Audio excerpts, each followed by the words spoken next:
예, 먼저 저희 항공정책실장님 잠깐 제 맞은편 자리로 좀 와주십시오. 예, 실장님께 질의드리기 전에 앞서 이소영 의원께서 질의하신 거에 대해 장관께서 답변하시는 과정 중에 이거 하나는 제가 좀 지적을 해드리고 가고 싶어서 제가 그 병산이 땅부터 시작해서 서울 양평간 고속도로를 2022년 7월부터 팠어요. 저희가 시간이 남아서 그걸 하고 있지는 않았겠죠. 처음 이 문제가 불거졌을 때 원희룡 장관이 왜 백지화를 선언했겠습니까? 문제가 있으니까 백지화를 선언했겠죠. 그리고 과업 지시에 대해서 국토부 과업 지시에 대해서 부정을 했단 말이에요. 그게 저희 국감에서 이제 원희룡 장관이 그 부분을 인정하고 이번 국감까지 포함해서 용역사에서도 본인들이 국토부의 과업 지시를 받았다라고 하니까 이제는 오늘 얘기하는 건 지난 정부에서 과업 지시가 있었다 이런 얘기를 하신단 말이에요.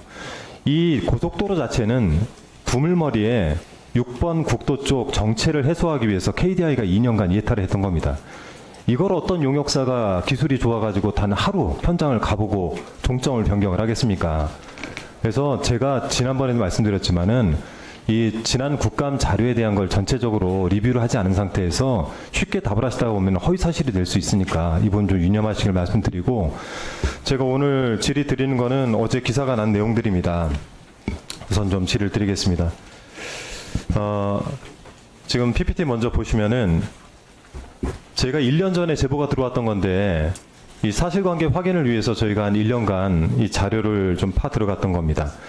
먼저 MCRC라고 해서 공군 방공통제소에서 오늘 VIP 항공기 관련해서 항공 고시보가 나가진 않았는데 대통령 경호실이 지시를 해왔다. 그래서 이 사안으로 이 해당 항공기에 대해서 대통령령 등 항공기 분리 기준을 적용해달라. 그렇게 해서 관제를 해달라. 이렇게 요청이 갔어요.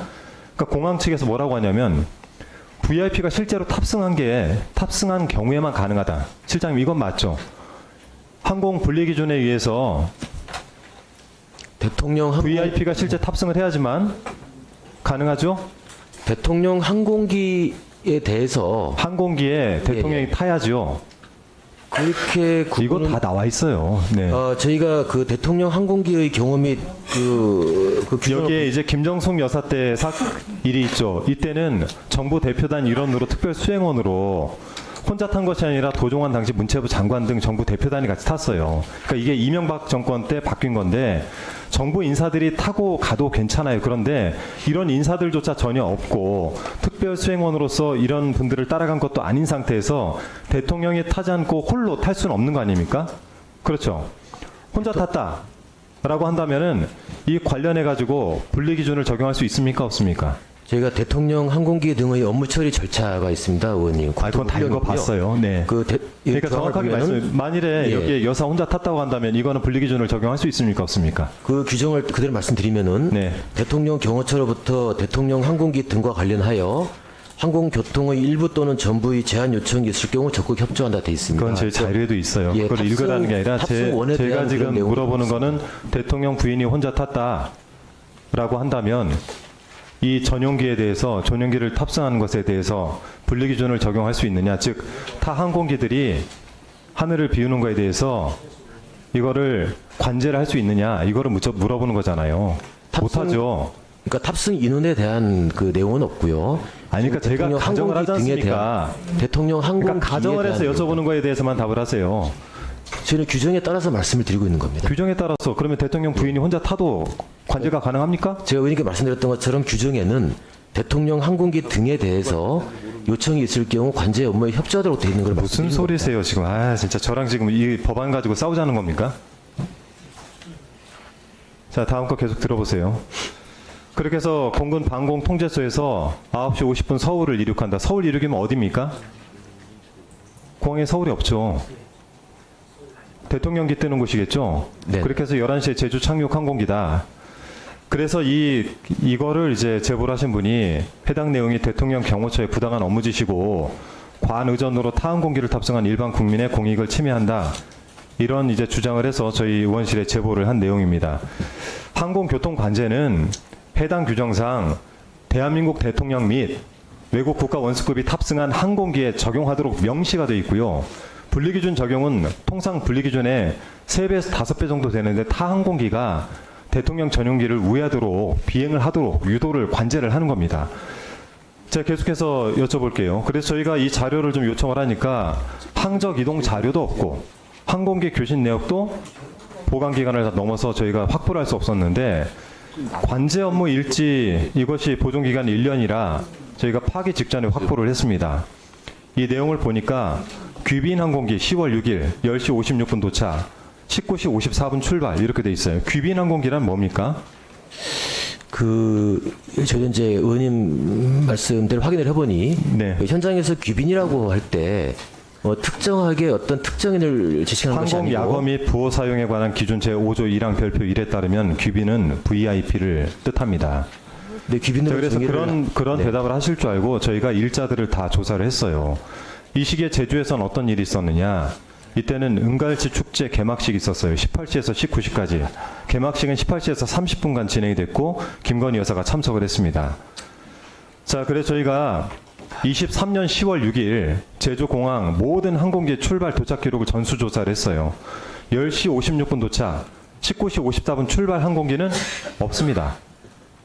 추가적으로 이 과한 의전으로 타항공기 탑승 일반 국민의 공익 침해라는 이 제보 내용에 따라 가지고 그러면 이런 부분들이 있었느냐라고 해서 저희가 23년 10월 6일을 기준으로 해서 일주일 정도 지난 같은 요일에 같은 시간에 23년 10월 13일 전수조사를 해보니 약 70.4% 비행 시간이 더 길어진 것이 확인이 됐습니다. 저희가 국토부 측에 이야기하는 게 이런 거예요. 그러니까 지금 결론을 낸다면 귀빈 항공기가 뜬 시간에 타 항공기들의 비행 시간이 다른 날보다 더 길어졌다. 상대적으로 많아졌다. 제보한 사람이 구체적인 내용을 제보를 했지만 저희가 제보자 보호를 위해서 여기서 더 공개는 못합니다만 제보는 저희 시간을 조금 더 쓰겠습니다. 예. 제보 내용이 사실이라고 한다면요, 실장님, 김 여사께서 혼자 대통령 전용기를 타고 분리 기준을 적용을 받았고 이로 인해 가지고 이 일을 하시는 분들이 문제 제기를 하신 거예요. 하루 이틀 했겠습니까? 이 일을 이분들이. 그렇게 따진다면은 그 가정 아래 대통령 항공기 등의 항공교통 업무 절차를 위반한 것이고요. 형법도 위반한 것이고 항공보안법도 위반한 것입니다. 즉 공적 재산을 사유한 국기 문란행위입니다. 이게 MCRC 공군 방재통제소가 VIP가 탑승도 하지 않았는데 VIP 탑승했다. 맨 앞에 다시 한번 보여주세요. 서로 통신 내용이 그래요. VIP 항공기 관련해서 항공고시보는 안 나갔는데 경호실에서 지시가 와서 관련된 항공기가 나가려고 하는데 항공기 분리기준을 적용해달라, 관제해달라 하니까 여기단 제가 담지 않았어요.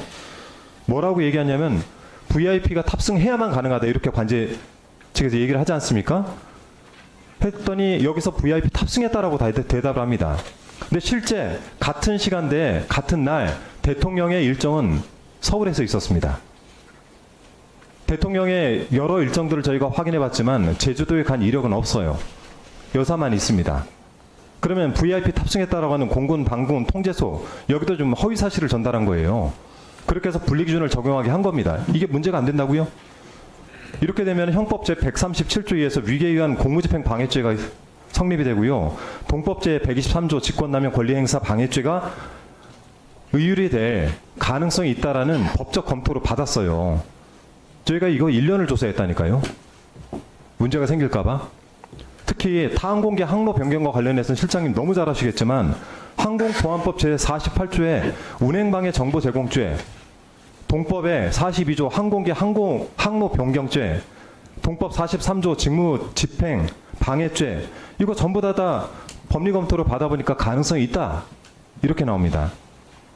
즉 뭐냐면 김건희 여사가 대통령 없이 홀로 대통령 전용기를 타고 황제 의전을 받으면서 제주도 은갈치 축제에 참여했다는 의혹 이렇게 저희가 이야기를 할 수 있습니다. 여기에 대해서 근데요, 그래도 기록을 좀 남겨야 돼서 이거는 국민들 공분을 살 내용이에요. 어제 기사 나가고 나서 국민들 댓글 다는 거 보셨습니까? 국민들을 공분을 살 수 있는 내용. 지금 김건희 여사로 인해 가지고 온 나라가 떠들썩한 상황에서 이런 일들이 지속적으로 반복되고 있는 겁니다. 여기다 자꾸 변명하고 방탄하려고 하지 마시고 이건 일종의 국정농단 사례라고 볼 수도 있는 사안이에요. 그래서 그 사안이 되지 않도록 하려면 국토교통부에서는 대통령 항공기 관련된 규정 소관부처로서 이에 대해서 철저히 조사를 하시고 정말 변명을 제대로 할 거라면 저희가 제기한 의혹들에 대해서 전부 다 확인을 해서 제출을 해주시기를 부탁을 드리겠습니다. 장관님 같이 들으셨죠?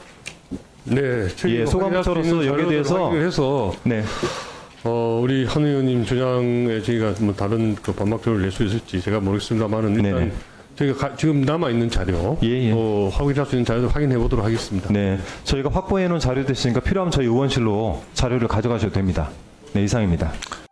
만약 윤석열 대통령이 탄핵이 된다면 어디로 돈이 몰리게 될까요? 이런 뉴스들을 보시면서 동시에 부자가 될 수 있다면 믿으실 건가요? 지갑에 단돈 10,000원이라도 있고 시사정치에 관심이 있으신 분들이라면 지금 당장 돈을 벌 결심을 하셔야 합니다. 정치 뉴스를 꾸준하게 잘 챙겨보는 것만으로도 돈을 벌 기회가 있고 또 이미 큰 돈을 버는 사람들이 있죠. 이 사람들의 차이점은 뉴스를 단순히 뉴스로만 보는 게 아니라 실제로 어떤 종목들에 큰 영향을 미치게 되고 그렇다면 어디에 투자를 해야 돈이 몰리게 되는지 알고 있습니다. 월급만으로는 절대 채울 수 없는 부를 축적하고 있는 것인데요. 얼마 전 한강 작가가 한국인 최초로 노벨상을 받았다는 것을 구독자 여러분들 모두 아는 사실일 겁니다. 이때 부자들은 재빠르게 노벨상 수혜주 종목들을 찾았고 그 결과 예스24라는 종목이 순식간에 2연상을 하며 200% 가까이 오르게 되었죠. 저희 구독자 여러분들은 이미 다들 아시겠지만 이 예스24 종목은 저희가 정확히 어느 가격에 매수해야 하는지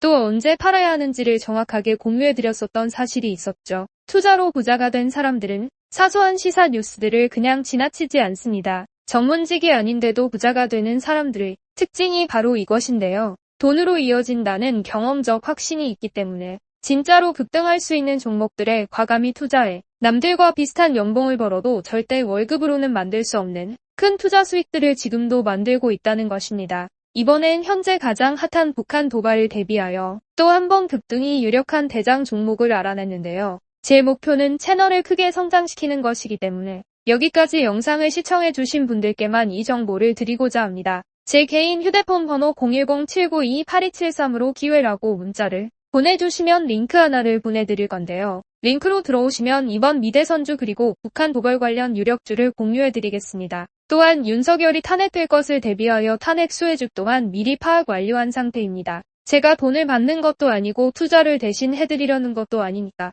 어느 시간이든 편하게 문자 한번 주시면 되겠습니다. 단돈 10,000원으로라도 시작해야 하는 게 투자와 재테크죠. 수익을 보시게 될 여러분들께 제가 바라는 것은 딱 하나입니다. 지금처럼 제 채널의 구독과 좋아요를 눌러주시고 새로운 영상을 만들 때마다 시청을 해주시면 됩니다.